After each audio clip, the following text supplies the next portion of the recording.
Hey, this is Dan with Guardian Mold Prevent. Wanted to show you a home in Glen Ellyn, Illinois that has a basement mold issue. This basement had a sump pump failure, some water got in, and there is some visible mold growth on some of the finished surfaces in this basement. The main purpose of this video was to obviously show you visibly what mold growth on drywall would look like, but it's also to show you that sometimes it's not extremely obvious that you've got a mold issue. You can see that there's some mold growing at the base of the wall, on one side of the door, some higher up on the wall, on the opposite side of the door.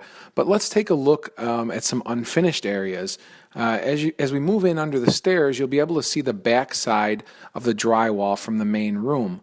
There's mold that comes up anywhere from 12 to 18 inches along this drywall, and some spots maybe even a little bit higher.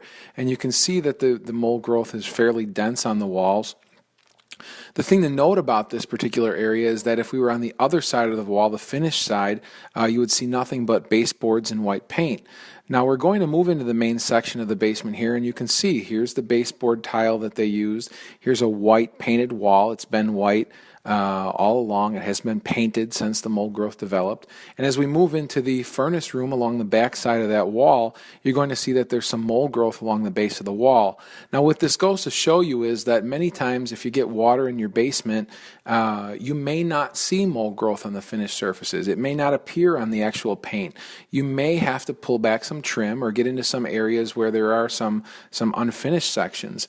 Now this last spot we're going to look at is on the opposite side of the basement. There's a kitchenette installed, and they've got some lower kitchen cabinets here, and as we pan down the wall, you'll see that there's some separation between the cabinet and the wall, and we've got some mold growth that is developed in behind the cabinet, and that's because the drywall got wet. It wicked up the drywall like a sponge, the moisture did, and then the wood pressed against the paper on the drywall kept that area wet for a long time, and we've obviously got some mold growth here.